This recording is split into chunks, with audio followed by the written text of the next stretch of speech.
bienvenue sur Ta Voix TV. Vous êtes actuellement avec Olivia, Raphaël et Blessing. Aujourd'hui, nous allons voir ce qui se passe derrière la SPA Mauricie.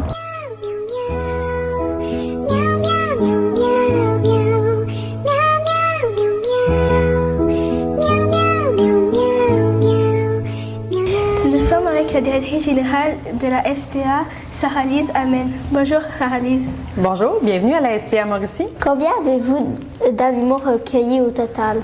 Généralement, de façon annuelle, donc dans une année complète, entre le mois de janvier et le mois de décembre, on peut accueillir tout près de 7000 animaux. Donc, c'est vraiment beaucoup dans une année. On en reçoit un petit peu moins l'hiver, beaucoup plus l'été. Donc, c'est variable selon les saisons. OK. Êtes-vous contente d'être la directrice générale? Bien sûr, moi, je travaille ici à la SPA Mauricie depuis 2014. Alors, ça fait quand même quelques années que je travaille ici pour le bien-être des animaux. Et je suis très contente de travailler pour la SPA Mauricie. Puis genre, à quoi votre SPA? Nous, notre SPA, notre mission, c'est de protéger les animaux de compagnie, soigner ceux qui transitent dans notre refuge. Puis ensuite, bien, notre mission, ensuite, c'est vraiment de les faire adopter. Alors, on est ici dans le centre d'adoption aujourd'hui et c'est vraiment la possibilité d'adopter des animaux, c'est ici à Trois-Rivières. Comment vous faites pour nommer tous vos animaux, genre ici à SPCA? Au refuge, en fait, on a deux façons que les animaux peuvent arriver. Il y a les animaux qui sont abandonnés. Donc ça, c'est des gens qui doivent se départir de leur animal puis qui vont venir les porter ici. Alors, si l'animal, le chat par exemple, est arrivé ici, il s'appelait Lucifer, bien nous, on va le replacer à l'adoption. On va garder son nom, il va encore s'appeler Lucifer. Par contre, c'est un animal qui a été saisi ou qui est arrivé errant, donc on ne connaît pas son antécédent, on ne connaît pas son propriétaire, comment il aurait pu s'appeler. À ce moment-là, c'est notre équipe qui s'amuse à leur donner des noms. Autant aux chats, aux chiens que l'ensemble des petits animaux qu'on héberge ici. Est-ce que toi, tu as déjà nommé un animal? Ben oui, ça arrive. Surtout en période estivale, on en reçoit beaucoup. Alors, on a besoin de toute l'équipe pour amener de la créativité pour être capable de nommer tous nos animaux. OK. Une séance de toilettage. Souvent, quand ça arrive, quand c'est des chats qui ont le poil très long et qui ont été soit négligés, ont eu une grosse période d'errance ou leurs anciens propriétaires les brossaient pas assez régulièrement, ben à ce moment-là, le poil est tellement feutré, tellement motonné que c'est plus facile pour nous de raser le chat puis il va repartir avec un nouveau poil. En fait. Elle a été rasée un petit peu dans son cou, c'est qu'ils ont fait une prise de sang. Qui veut donner les croquettes? Fais-le. Bon, je donne le bol? Oui, je vais t'ouvrir la porte. Tu as juste à aller mettre son bol dans sa cage. Oh, croquette. Je te flatter. Il est doux. Oh. Lui, il veut se faire nourrir. Il a faim. T'es beau, toi. Oui. Tu restes là. Il est fin. Tiens, on va faire. Quelle est votre intention avec le centre? Bien, ici, c'est sûr qu'on a une mission qui est très porteuse de prendre soin des animaux de compagnie principalement. Alors, on s'occupe des chats, des chiens et des petits animaux comme des lapins, par exemple. Donc, vraiment, on travaille pour le bien-être des animaux. On est là pour eux. C'est vraiment la mission du refuge. Puis, je dirais même que l'ensemble des employés qui travaillent ici, on a à peu près entre 70-80 employés en période hivernale, puis tout près de 100 en période de l'été. Donc, vraiment, tous ceux qui travaillent ici, c'est des gens de cœur, des employés qui ont la passion, surtout pour les animaux, parce qu'il faut vraiment adorer les animaux de compagnie. Puis, quand on sait qu'on leur vient en aide, qu'on leur permet d'avoir une nouvelle chance, bien ça, c'est super gratifiant pour nous. Puis, lequel de vos animaux a été plus longtemps à votre refuge? Souvent, ça va être les chiens qui vont avoir des séjours un petit peu plus longs avec nous parce que certains vont avoir des besoins un peu plus particuliers. Donc, ça prend souvent des maîtres pour ces chiens-là qui ont plus de connaissances, plus de temps aussi pour pouvoir réhabiliter certains chiens, donc améliorer certains comportements. Donc, c'est déjà arrivé l'année dernière qu'on a eu un chien qui a passé tout près d'un an avec nous. Donc, c'est quand même long, 365 jours en refuge. Mais les employés qui s'occupent des animaux ici, ils s'en occupent comme si c'était les leurs. Donc, ils ont vraiment des belles séances de jeux à l'extérieur, des séances d'activités aussi à l'intérieur avec des jeux, de pouvoir se faire flatter, d'aller se promener, de jouer dans des parcs. Donc, malgré qu'ils sont en refuge, on tente d'améliorer leur séjour le plus possible. Quel a été l'animal le plus blessé de votre centre? Le plus blessé, ça arrive malheureusement à chaque année qu'on a des animaux qui sont blessés, mais celui qui, moi, m'a marqué le plus dans ma carrière ici à la SPA, c'est un animal qui avait été transpercé par une flèche. Donc, il avait reçu une flèche, là, c'était un chat, et il était vraiment transpercé son corps par la flèche. Là, donc, c'est quelqu'un qui avait fait un acte vraiment de cruauté envers cet animal-là. Donc, ça, c'est une situation qui m'a beaucoup marqué au cours de mon parcours ici à la SPA. Elle, on voit que lui, c'est un garçon parce qu'il a eu juste son petit tatou.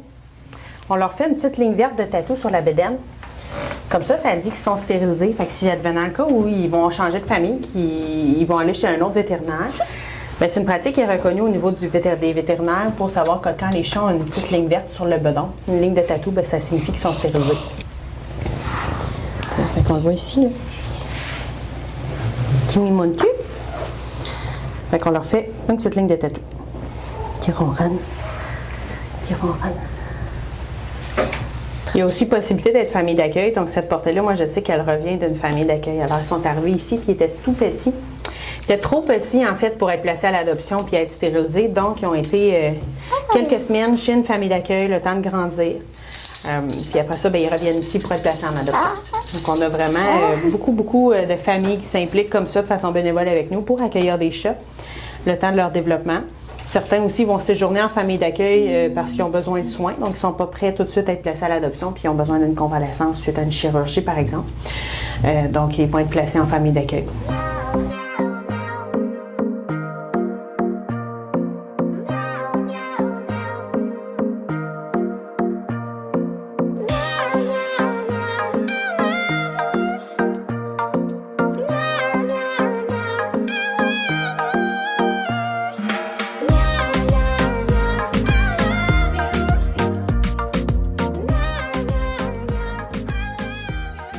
Où trouvez-vous les animaux abandonnés?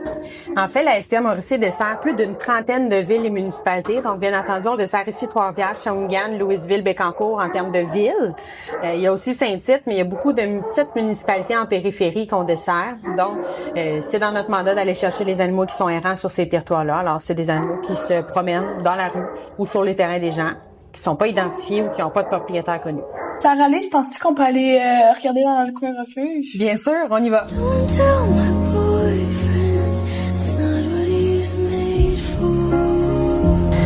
Donc, chaque animal, quand il est arrivé ici, va être évalué à savoir son état de santé, son état de comportement.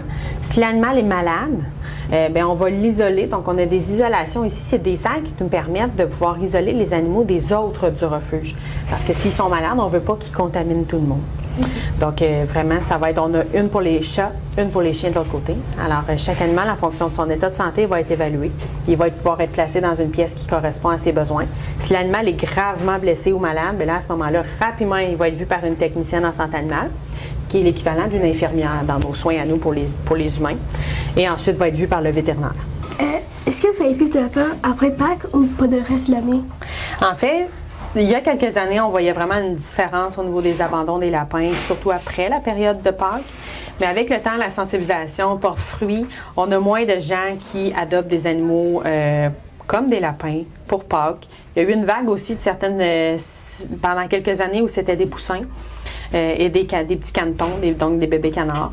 Mais avec le temps, heureusement, c'est des choses que les gens ne font plus. Là. Des animaux, c'est pas des objets. Hein? Donc, quand on accueille un animal dans notre maison, on sait que c'est pour plusieurs années. Alors, il faut le réfléchir. Je pense que la sensibilisation au fil des années porte fruit aujourd'hui. Donc, on va se diriger vers le département vétérinaire. Vous allez voir qu'on a quand même des bons équipements. Là, on va essayer d'être le plus discret possible parce que c'est un matin de chirurgie aujourd'hui. Donc, il y a des stérilisations.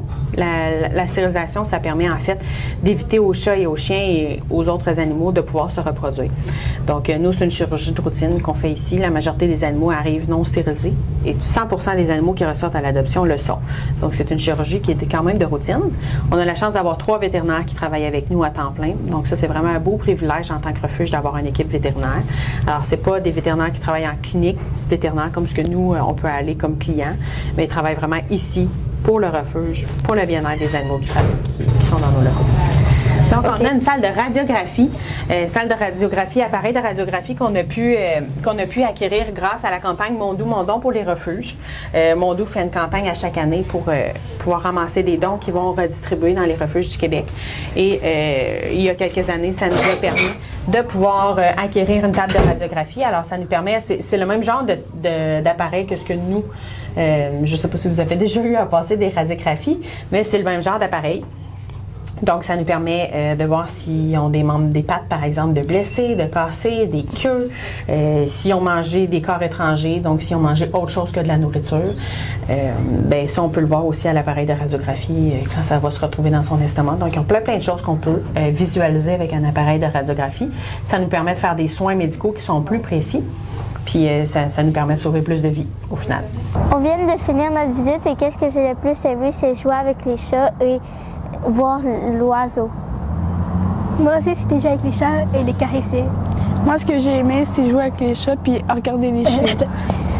Au début, quand on voulait faire ce projet, on ne savait pas que le bâtiment était autant gros et qu'il y avait autant d'animaux comme ça. Et on a appris plein de choses. Meow, meow, meow, meow, meow, meow, meow, meow, meow.